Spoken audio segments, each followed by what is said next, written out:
Hey everyone, welcome to learn by Ruchi Pandey YouTube channel. आज के topic पे हम डिस्कस करेंगे कंपाउंड्स ऑफ नाइट्रोजन।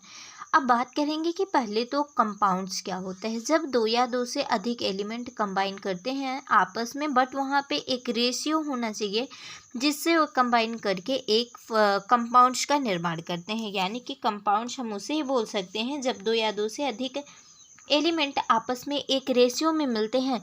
तो इस प्रकार के जो भी प्राप्त होते हैं उसे हम क्या बोलते हैं, कंपाउंड बोलते हैं, यानी कि यौगिक बोलते हैं। तो यहाँ पे हम बात किसकी करेंगे, नाइट्रोजन के। नाइट्रोजन भी क्या होता है, एक पी ब्लॉक का एलिमेंट होता है। तो चलिए हम डिस्कस करते हैं कि नाइट्रोजन का फर्स्ट यौगिक होता है अमोनिया। अमोनिया बात करें तो यहाँ पे जैसा कि आप देख सकते हैं कि नाइट्रोजन के प्रमुख यौगिकों में अमोनिया एक महत्वपूर्ण यौगिक है।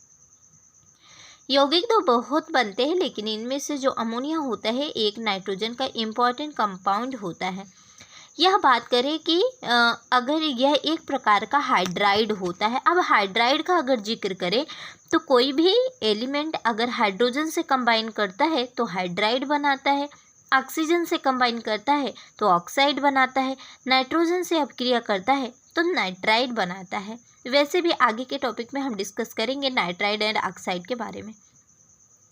थोड़ा सा अगर आपको हम समझाने की कोशिश करें तो एटमॉस्फेयर में आप इतना तो पता ही होगा कि एटमॉस्फेयर में कार्बन डाइऑक्साइड प्रेजेंट होती है। अगर उसका देखा जाए कि कितना परसेंट प्रेजेंट होती है तो 0.03% क्या होती है, कार्बन डाइऑक्साइड प्रेजेंट होती है। अब कार्बन डाइऑक्साइड को अगर देखा जाए तो कार्बन कंबाइन करती है ऑक्सीजन के साथ एंड फॉर्म करती है कार्बन डाइऑक्साइड। तो कार्बन क्या है, एक नॉन मेटल है। अगर वह ऑक्सीजन से कंबाइन करी है तो जो भी फॉर्म की है वह क्या बना है, एक प्रकार का ऑक्साइड बना है। तो सिमिलरली जो अमोनिया होती है इसका फार्मूला जैसा कि देख रहे होंगे NH3 होता है। यह जब तक नाइट्रोजन ने हाइड्रोजन से कंबाइन नहीं किया होगा तब तक क्या नहीं करेगा, यानी कि NH3 नहीं बनेगा। इसलिए जो भी अमोनिया होती है यह एक प्रकार का हाइड्राइड होती है। इसकी प्रकृति की बात करें तो इसकी प्रकृति क्षारीय होती है एंड इसका अगर अणुभार देखेंगे तो अणुभार कितना होता है, 17। कैसे 17 होता है, अगर हम देखेंगे तो अणुभार हाइड्रोजन का कितना होता है, यानी कि एटॉमिक मास कितना होता है, 1 होता है। तो 3 है तो 3 हो गया। नाइट्रोजन का कितना होता है, 14 होता है। तो 14 में 3 को ऐड करेंगे तो कितना आएगा, 17 आएगा। तो क्षारीय वाली प्रकृति को आगे हम टॉपिक में अपने डिस्कस करेंगे, यानी कि अमोनिया के निर्माण की विधि जब हम पढ़ेंगे तो वहाँ पे हम इस चीज़ को प्रूफ करके दिखाएंगे कि कैसे अमोनिया की प्रकृति क्षारीय होती है। तो चलिए अब बात करते हैं कि डिस्कवरी के बारे में। जो अमोनिया होती है सर्वप्रथम इसकी डिस्कवरी प्रिस्टले ने 1774 में करते हैं।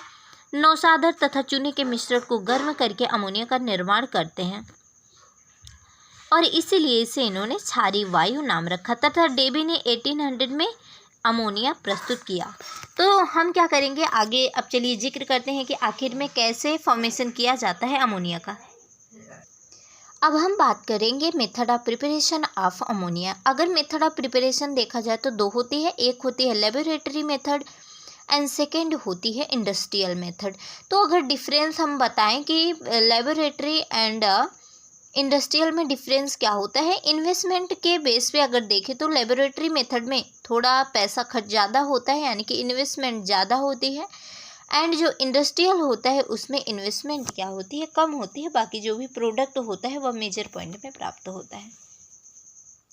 तो चलिए अब हम देखेंगे कि प्रयोगशाला विधि क्या होती है। प्रयोगशाला विधि में अगर देखा जाए तो अमोनिया किससे अभिक्रिया करती है, यानी कि प्रयोगशाला में अमोनिया गैस को फॉर्म करने के लिए पहले हम क्या लेते हैं, अमोनियम क्लोराइड, जिसे आप नौसादर भी कह सकते हैं। इसका फॉर्मूला हो गया NH4Cl।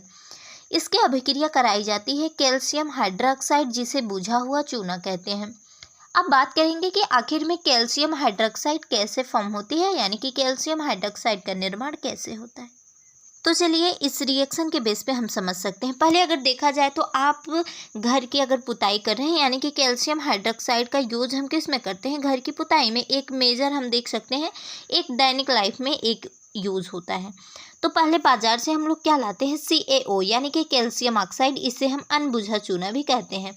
कैल्शियम ऑक्साइड को हम क्या करते हैं, वाटर में डालते हैं। यह जो भी प्रोसेस होती है एक एक्सोथर्मिक होती है, यानी कि ड्यूरिंग दिस रिएक्शन वहाँ पे रिलीज क्या होती है, काफ़ी मात्रा में एनर्जी। आप ये चीज़ घर पे भी एक्सपेरिमेंट करके देख सकते हैं। जब अनबुझा चूना वाटर से कंबाइन करता है तो फॉर्म करता है कैल्शियम हाइड्रोक्साइड, इसलिए इसे बुझा हुआ चूना भी कहते हैं। अब हम कैल्शियम हाइड्रोक्साइड का यूज क्या करते हैं, दीवार पे पुताई करने के लिए कर देते हैं। अब लेकिन यह चीज़ हम ऑब्जर्व करते हैं कि जब हम दीवार पे पेंटिंग करते हैं तो तुरंत ही वहाँ पे शाइनिंग नहीं आती, सम टाइम्स बाद वहाँ पे क्या होती है, शाइनिंग आती है। तो क्या रीज़न होता है, यह जो कैल्शियम हाइड्रोक्साइड होता है जब यह एटमॉस्फेयर में प्रेजेंट कार्बन डाइऑक्साइड से कंबाइन करता है तो फॉर्म करता है कैल्शियम कार्बोनेट एंड वाटर। यह कैल्शियम कार्बोनेट ही क्या होता है, चूना पत्थर, जिसे हम चौक भी बोल सकते हैं। तो यह शाइनिंग दीवार पे लाने का कार्य कौन करता है, कैल्शियम। बुझे हुए चूने के साथ, अब बुझा हुआ चूना, आई थिंक आपको पता चल गया होगा कि बुझे हुए चूने का फॉर्मेशन हम कैसे करते हैं। जब नौसादर तथा बुझे हुए चूने के मिक्सचर को हम हीट करते हैं तो यहाँ पे देखा जाए तो अगर आयनिक प्रोसेस आपको समझ में आ रहा होगा तो क्लोरीन पे चार्ज कितना होता है, -1। अमोनियम आयन पे चार्ज कितना आएगा, +1, क्योंकि अगर यहाँ पे -1 आया है तो सामने वाले पे कितना जाएगा, +1। कैल्शियम का एटॉमिक नंबर 20 होता है, चार्ज कितने होते हैं, 2 + 1 मेटल होता है, तो इस पे चार्ज कितना आएगा, -। यानी कि इसके माइनस को कंबाइन करा दो इसके प्लस से, क्योंकि जब भी अट्रैक्शन की बात की जाती है तो अपोजिट चार्ज आपस में अट्रैक्शन करते हैं। तो कैल्शियम की बैलेंसी कितनी होती है, +2 होती है। तो ये -2 से कंबाइन करेगा, यानी कि 2 क्लोरीन के मॉलिक्यूल से कंबाइन करके कैल्शियम क्लोराइड बना लेता है। अब यहाँ पे बचा क्या है, अमोनियम आयन, यानी कि NH4+ बचेगा। अगर प्लस बचेगा तो यह कैसा है, अनस्टेबल है, एक हाइड्रोजन को रिलीज करके फॉर्म कर दिया NH3 यानी कि अमोनिया। बचा यहाँ पे कितना, OH जो है H से अभिक्रिया करके H2O का फॉर्मेशन कर दिया। आई होप कि आपको लेबोरेटरी मेथड समझ में आ गया होगा। अपने हम नेक्स्ट टॉपिक में डिस्कस करेंगे इंडस्ट्रियल मेथड का, जो कि अगर 12th के हम एग्ज़ाम के बेस पे देखें तो बहुत ही इंपॉर्टेंट है, क्योंकि आई थिंक कि हर साल ही उससे 4 नंबर या 5 नंबर का क्वेश्चन पूछ ही दिया जाता है और उसका कंप्लीट वर्णन करने के लिए बोलता है बोर्ड के एग्ज़ाम में। तो वीडियो पसंद आए तो वीडियो को लाइक, चैनल को सब्सक्राइब, वीडियो को शेयर जरूर करिए। और कोई अगर आपको टॉपिक ऐसा लगता है कि जो आप मुझसे पढ़ना चाहते हैं तो ज़रूर कमेंट में पिन कर दीजिए, उसको हम ट्राई करेंगे कि उस वीडियो को हम अपलोड करें। Thank you guys, thank you for watching.